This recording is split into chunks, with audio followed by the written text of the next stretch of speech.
గారు ఇప్పుడు మీ ఇద్దరు నన్ను ఎలా గుర్తుంటేనండి ఇప్పుడు మీ ఇద్దరిలో పేరు అడగాలనుకుంటున్నాను. ఇద్దరిలో ముందుగా నన్ను ఎవరిని అడగమంటారు? ఏమన్నా ఇంకా చూపిస్తున్నా అంటే ముందుగా నీ పేరు ఆయన నోటు వినాలనా? సరే మన అత్తగా కాదు సార్ జీవన్ రెడ్డి గారు మీ శ్రీమతి గారి పేరు చెప్పాలి. తర్వాత తర్వాత తర్వాత వస్తాయి ఆ సీరియల్ తర్వాత.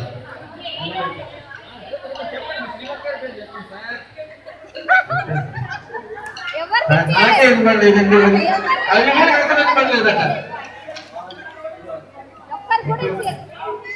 ఏమ్మా చెప్పాడు మరి కొంచెం గట్టిగా చెప్పండి సార్.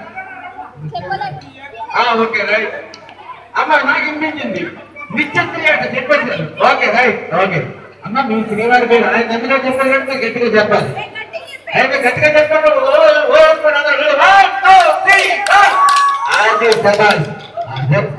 చెప్పండి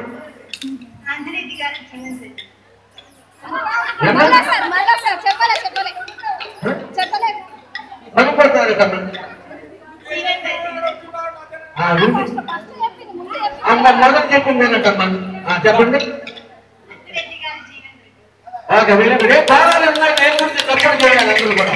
okay right right right right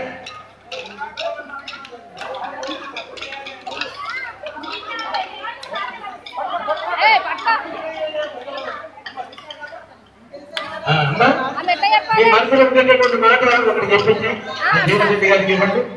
ఎప్పుడు కూడా మీకు లైఫ్ లాంగ్ గుర్తుండిపోయేటటువంటి సార్ అదేనమ్మా చెప్తాను. చెప్పి మీ మనసులో ఏమనుకుంటున్నారు చూపించి వాళ్ళకి తెలియజేయండి.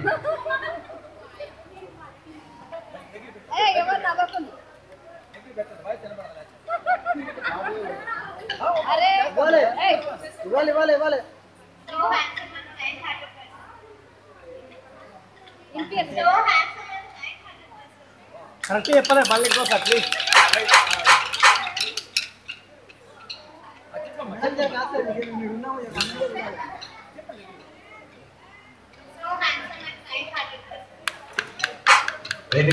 సార్ మీ చేతులు ఉన్న పుష్పం వారికి మీ మనసులో ఉండేటటువంటి మాట సరదాగా తెలియజేయండి. ఎంతసేపు కూడా భారత పోరాటం చేయాలని ఆతృత ఎక్కువగా ఉంది. మీ అందరితో కూడా కలిసి పోరాటం చేయాలని చెప్పేసిందని. అలాగే ఇప్పుడు మీ ఇద్దరికి కూడా మా రాజ్య సంప్రదాయ పిల్లిపాట సంగీత విభాగం తరఫున సకల శ్రీనివాస కళ్యాణం మీ ఇద్దరికి కూడా అందజేస్తాం. స్వామివారి సర్వకాల సర్వాలన ఎందుకు మీ ఇద్దరికి కూడా తోడే నీవే ఉండాలని చెప్పేసి సరి ప్రభుత్వం అన్నమాచార్య వారి సంకీర్తన మీ ఇద్దరికి కూడా లభించాలని దీర్ఘ సుమంగళి భవాన్ని ఆశీర్వదిస్తూ నిజంగా కూడా ఆశీర్వదిస్తున్నా.